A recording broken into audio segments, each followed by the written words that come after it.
about eating with the hand. This is what I wanted to tell you. I still eat with my hand. I don't use the fork and the spoon. It seems a wise man went to England in the good old days, in the 30s, to pass his ICS. And after passing ICS, they were interned in an English home to learn English methods, because the Englishmen, people wanted Indians to learn their habits. So this man was staying with an old lady who insisted on him eating with the fork and the spoon. One day he told her, "Madam, I use my hand, which I've been using ever since I was born, and I love to use that." Then she said, "No, no, no, don't use the hand. It's a dirty hand." She said, "No, madam, I washed my hand with soap and water before eating. It's a very clean hand." Then she said, "No, no, look at my fork and spoon. They're cleaned, sterilized." Then he said, "Madam, your fork and spoon have gone into many mouths. My hand has gone only into my mouth. So it's very clean hand, and I'm using the hand. And I even now use the hand." Now we know in Western science also that when you eat with the hand, the bioenergy gets conveyed onto the food that you eat, and food absorption, food assimilation, and food digestion is much better than eating with fork and spoon. So you see the science of our ancient wisdom, which is very good. Unfortunately, we have a holier than thou attitude towards that, and we don't consider that as important. When we come to know the real truth, we will be so shocked to know it's the other way. That is, our science of yore is more scientific than the Western science of RCTs and reductionism.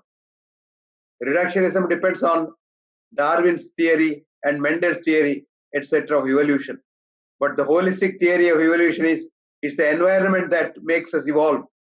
And there's a lady called Elizabeth Sartoris who has done a lot of work on environmental evolution. And evolution is environmental, not genetic. And you are what you are because of your environment. You are what you are because you are brought up in your own environment of your parents. Suppose you inherit your parents' disease, it's not because of genes, but because you inherit your parents' good or bad habits.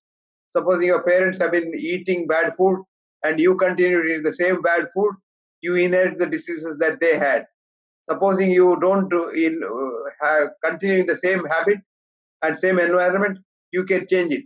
So changing the environment, you can change your future. So environment is the evolution and not genes. Now we have come to epigenetics, where the genes also can be changed with your consciousness. In quantum medicine, consciousness matters. And you will be surprised to know that when we deal with others, our consciousness interacts. That is why they have found even in animal studies, when a woman does a study, woman researcher does a study, vis-a-vis a man researcher doing a study, the results could be as different as 30 to 40%. If that were so, our idea of interacting with our own selves and our friends and relatives should also have an influence on our future, on our health, and our longevity. So it all makes sense when you come back and think positively about our past. You will be surprised to know that it is very, very interesting to know that our science is as important, as great, if not more greater, than the Western reductionist science. Only thing is, we have not thought about it. We have not thought seriously about it. We don't respect it, and we don't venerate it. We venerate only the new Western science that we have learned in our schools and colleges. And as a matter of fact, you will be surprised that many of these scientific thinkings in the West are money funded. Now, for example, I was telling you about cholesterol study, Ansel case. Ansel case changed the data by cutting off countries to fit the thing into a positive study only because he wanted to please his funders. And a study by Ioannidis, John Ioannidis is a researcher he is a Greek researcher who has done a lot of work, who has shown that our research is so bad and so reductionist that it doesn't really get us the correct answer, the truth. Truth is a rarity. Truth is a casualty. And truth takes a longer time to be appreciated because truth is bitter.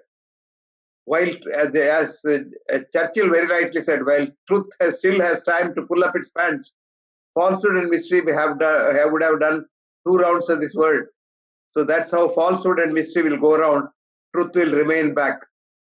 And Eastern science of yore is the truth, and Western science is only mystery and falsehood. Many times it's not even near the truth. At the same time, Western medicine has done a lot of good, but it requires the help of Eastern wisdom to make it whole for all kinds of seasons, all diseases, and all 3 seasons of the warm summer or hot summer, warm winter, warm spring, and a cold winter. If you want to enjoy all the seasons, you must have a combination of Eastern science and Western science. East is East, West is West, but when they combine together, they are the best. So let us take the best from both, and for future science progress, let's take the best from both the East and the West. Let us not have this holier than thou attitude towards the Eastern science. Eastern science is also good, and mostly the research, longitudinal research studies in Indian studies, very, very good. Thank you very much. My time is up. Now I am available for questions for the next 10 minutes if you want to ask me questions. Should our food habits be altered based on the geographical location, like in India versus in North America? Right, the weather is so different. And even in India, we have so many different food patterns that you see depending on the climate. No, the weather doesn't matter. Weather doesn't matter as long as you can tolerate that. You better stick to your old Indian habits rather than change them just because you are in this country. Okay, thank you. You're welcome.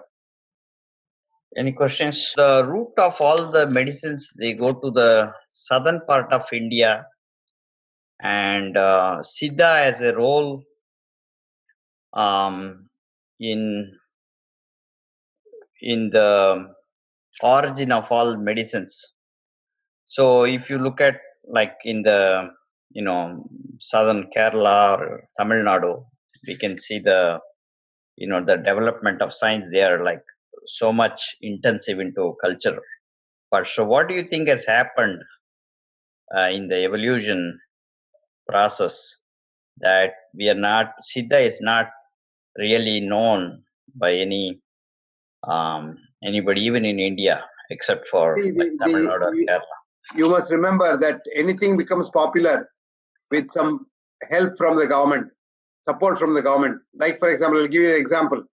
You can practice acupuncture in New York legally, but you can't practice Ayurveda in New York legally because acupuncture was supported by the Chinese government and the government supported that. Ayurveda was not supported by the Indian government. As a matter of fact, even up to 70 years of independence, India did not have Indians ruling us.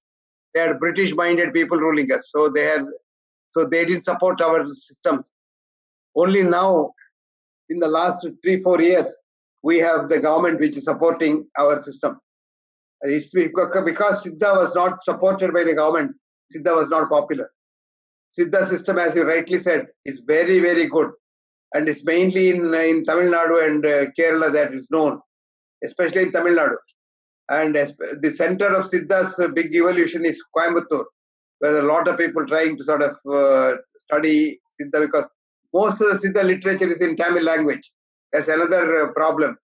So it can't be universally known because people outside Tamil Nadu don't know the Tamil language. So if Siddha were to be in a common language which Indians understood, Siddha would have been much more popular. And if Siddha were promoted and pampered by government, it would have been much more popular than what it is today. These are the reasons. Thank you. One question for you, sir. Yeah. How do you see the future of holistic healing? Like in the next 20 years, what do you see? Like you've been researching quite a bit. You've put in a lot of years on this researchers. So what do you feel? What will happen? People will turn back from the modern science. Will they look at our ancient science? Is there a possibility? And how much probability you're thinking from your perspective in the next 20 years? Let me analyze your question into 2 parts. Your first question is very good, which said, what do you think of the holistic medicine for the future? I think the future is for holistic medicine only. But next you came back and said, will they look into our things or Western things? No, that's not a correct thing. Holistic science does not have East-West relationship or East-West division. Holistic science is holistic science. And the future of medicine must be holistic, not reductionistic. And that's the only future. And I foresee all over the world, holistic science will prevail in the future, in the next. And that's called healing, timeless healing. And rightly so. There's a book which has just come out, I think in a month's time, it has just come out from Harvard, by Herbert Benson, called Timeless Healing. You see that? It's a beautiful book where he says the most important part of healing is faith. And this is another very important part that I was telling you, faith healing. You must first have faith in whatever you do. You must faith in the doctor. And that's called the placebo effect. When you have faith in the doctor, Herbert shows in his book how a lot of neurological things change in you and the healing starts. So faith is very important. Thanks a lot. It's absolutely true. Like once we have the placebo effect, everything will work. Even our thoughts will work. Mm-hmm. Yeah, as a matter of fact, doctors must be placebo doctors. But unfortunately, many of us are nocebo doctors. We create more anxiety in the patient. That's true. Thank you, sir.